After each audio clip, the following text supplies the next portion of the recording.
Et je parie que si tu te paumes dans les bois, ça va donner ça. Bon, il y a de l'idée, hein, mais on peut faire beaucoup mieux. D'ailleurs, je vais te donner 3 façons de faire beaucoup mieux.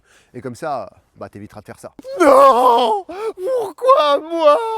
Pourquoi? La première, c'est la préparation. C'est une expression qui veut dire « regarde d'où tu pars, bille de clown ».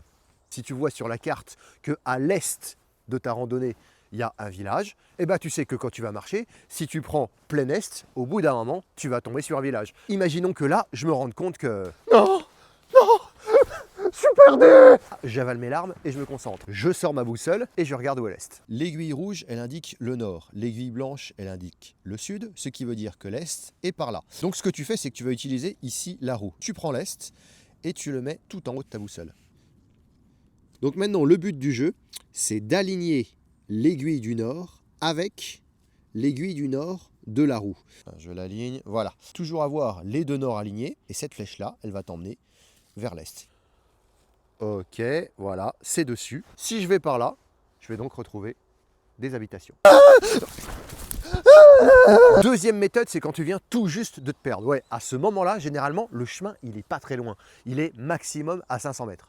Sauf que 500 mètres dans la forêt, bah ça fait hyper loin, surtout que tu vois qu'à 50. Tu t'arrêtes et tu paniques pas. Tu paniques pas, j'ai dit. Ensuite, tu trouves un point de repère facilement reconnaissable. Par exemple, ça. Voilà, ce truc-là, tu peux pas le louper. Et à partir de ton point de repère, tu vas partir dans chaque direction. D'ailleurs, le point de repère, s'il n'y en a pas, bah, tu peux le construire. Hein, et tu fais donc 100 mètres dans une direction. Donc là, je viens de faire 100 mètres dans une direction.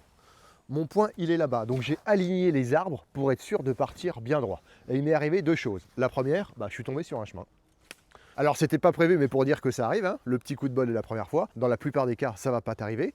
Par contre, ce qui est bien, c'est que maintenant, je vois encore plus loin. Donc s'il y a un chemin ici, là, à 50 ou 100 mètres, je vais le voir. Ça va te permettre de voir à 200 mètres, tout en revenant à ton point de départ. S'il n'y a rien ici et s'il n'y a rien plus loin, tu reviens à ton point de départ, tu pars à 100 mètres dans une autre direction jusqu'à trouver ton chemin.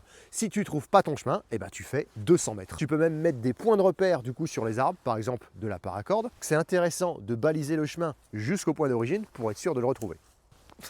J'ai de la paracorde mais je suis quand même perdu. Et troisième point, trouver une rivière. Ça peut vraiment t'aider. D'ailleurs, un truc qui peut vraiment m'aider moi, c'est que tu t'abonnes et que tu actives la cloche. Il suffira de la suivre pour tomber sur des habitations. Bon, par contre, s'il y a une cascade, tu sautes pas. Hein. Journal de bord. Je sais plus quelle journée.